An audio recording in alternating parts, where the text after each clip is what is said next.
Military deportation flights that are taking off from Myanmar, and why hundreds of those migrants ended up being locked down in a hotel in Panama.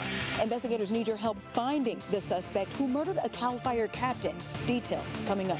A 22-year-old father is arrested for the murder of his newborn son in Spring Valley. Coming up, what we've learned about this tragic case. This project has been mismanaged. Why President Trump's transportation secretary wants an investigation into California's high-speed rail project. We share concerns from business owners about a bike path under construction on Imperial Avenue. CBS 8 News Live at 6 starts right now. We begin tonight with hundreds of migrants deported from California to Panama and locked inside a hotel. Good evening and thank you for joining us. I'm Carlo Cicchetto. Marcella has the night off. A military jet that took off from MCAS Miramar was carrying more than 100 of those immigrants. And as CBS 8's David Goffredson reports, none of them ever lived in Panama.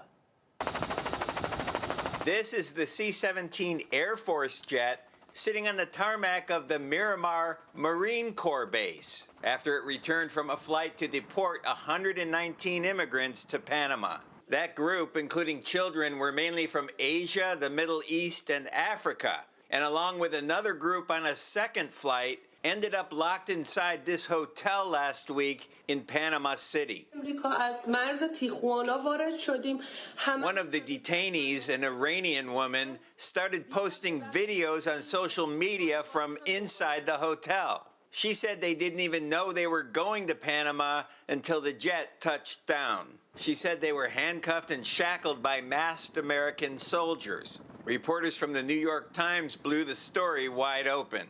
This woman is Artemis Qasimzadeh. She's a 27-year-old Iranian woman who fled Iran in search of a place to practice her religion freely. She converted to Christianity in Iran, which is punishable by death. Last month, 2 other deportation flights took off from Miramar, headed to Colombia.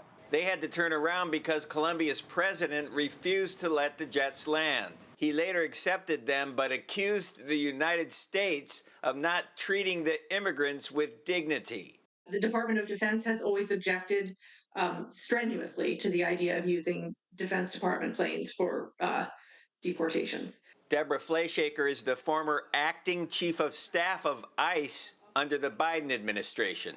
ICE has under contract a flight removal contract where it works with passenger planes that it uses for removal. I think they typically fit up to 135 people on those planes. A recent CBS News investigation showed using C-17 military jets to deport migrants is 3 times more expensive than using passenger jets already under contract with ICE. One of those contracted passenger planes lifted off from Lindbergh Field this morning carrying 135 migrants and landed Thursday afternoon in Costa Rica. We're not getting a lot of information about exactly how many flights have taken off from Miramar and how long the practice will continue. David Goffredson, CBS 8. Thank you, David.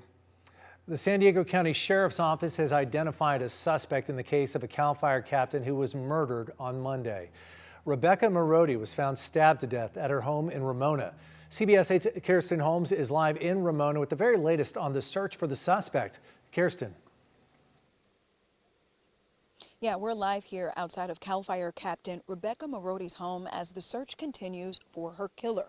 Sheriff's investigators tell us that her wife of 2 years, Yolanda Marodi, is the suspect in this case. And CBS 8 News has found that Yolanda Marodi has a violent criminal history. And investigators now need your help finding her. So take a look at your screen. We're going to show you her picture. Again, her name is Yolanda Marodi. She's also gone by Yolanda Olejniczak.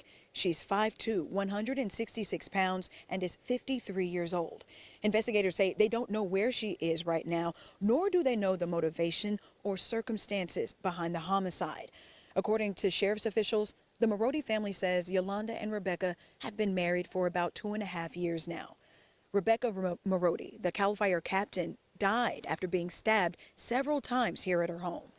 CAL FIRE crews held a procession from her Ramona home to the San Diego Medical Examiner's office on Tuesday morning. CBS 8 News has found that Yolanda Olejniczak has a violent criminal history where court documents show she used a deadly weapon in the early 2000s. She was found guilty of voluntary manslaughter in 2003 for stabbing James Olejniczak to death. Yolanda was then sentenced to 13 years and 8 months behind bars and was released in November of 2013. We talked to Lieutenant Mike Crew with San Diego Sheriff's Office, who says they need your help finding Yolanda. She's wanted for the murder of who we believe was her wife. We're actively trying to find her and talk to her and get her side of the story and go from there. Investigators aren't aware of any prior domestic violence calls here to the couple's home since they have been married, but they say if you have seen Yolanda or if you know where she is right now or what kind of car she might be driving, you're asked to call Crime Stoppers. You can remain anonymous. The number to dial is 888-580-8477. Reporting for CBS 8, I'm Kirsten Holmes. Back to you. Thanks, Kirsten. A verdict has been reached in the civil case involving a Parkour gym collapse in Barrio Logan back in 2017. You saw that collapse right there. It injured dozens of children. A jury found MTS, the building's owner, responsible for 15% of the fault. Plaintiffs' attorneys argued that MTS knew the platform lacked proper inspections and permits, while MTS's defense claimed that it was not their responsibility as the lease required tenants to handle those details. Tonight, we're learning new details about the death of a newborn baby boy in Spring Valley. This happened at a home on Sacramento Avenue yesterday. The baby's 22-year-old father is in jail for the murder. CBS 8's Shannon Handy was at the scene today and brings us this report. This is such a tragic story. We've learned the baby was only 1 week old. I spoke with the sheriff's homicide lieutenant who says he cannot believe anyone would have this kind of evil in their heart, saying a lot of people are suffering because of this. I'm a little bit horrified because it was a very ugly crime. People who live in the Spring Valley neighborhood were shocked to hear about what took place inside this home yesterday afternoon. San Diego Sheriff's deputies were called around 1:20 for a battery. When they arrived, they found a 6-day-old baby unconscious on the living room floor. Sadly, he was pronounced dead on scene. Investigators say his manner of death was blunt force trauma to the head. ¿Es una sorpresa? Sí. Todo está tranquilo siempre. This man who lives next door says he was surprised, calling the area peaceful. Other neighbors told me the street was blocked off for 12 hours, but at the time they had no idea what was going on.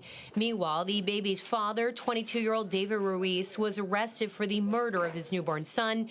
The Sheriff's Homicide Unit is investigating, calling it a tragic case, adding the motivation and circumstances are still unclear.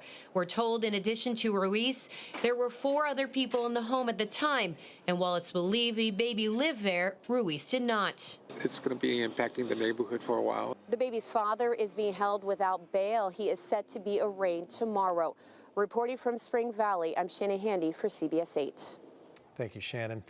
Divers are continuing efforts to recover pieces of that Navy jet that crashed into San Diego Bay last week. Just hours ago, we watched a large piece of debris being loaded onto a barge as crews continue to scour the bay floor for any remaining pieces of the EA-18A Growler. We're told most of the larger pieces, like the plane's wings and pilot seats, have already been recovered. The Navy tells us it is confident it will be able to wrap up recovery efforts within its initial estimate of 2 weeks.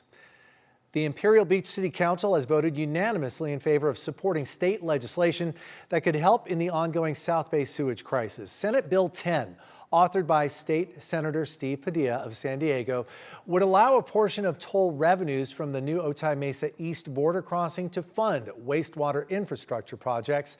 Right now, the bill is waiting to be considered by the State Senate Transportation Committee. We're getting closer to the grand opening of the Gaylord Pacific Resort and Convention Center along Chula Vista's bayfront. Today, organizers announced the official grand opening will take place on May 15th. The $1.3 billion resort sits on 36 acres. It features 1,600 hotel rooms, a 4-acre water park, a dozen restaurants and bars, and nearly 500,000 square feet of meeting and event space and unobstructed ocean views. As convicted school shooter Brenda Spencer gets ready to plead her case for freedom, we're hearing from a psychiatrist who has serious concerns about her potential release. That's still ahead. Plus, a heated city council meeting here in Southern California that ended with a former NFL player put in handcuffs. Right now, we do have a little bit of haziness rolling in right along the coast as we are looking at that marine layer returning tonight through tomorrow morning. It could contribute to some fog out there. Then we gear up for the weekend. Temperatures are a little bit warmer, but it's 59 degrees right now for downtown. Your complete forecast is ahead.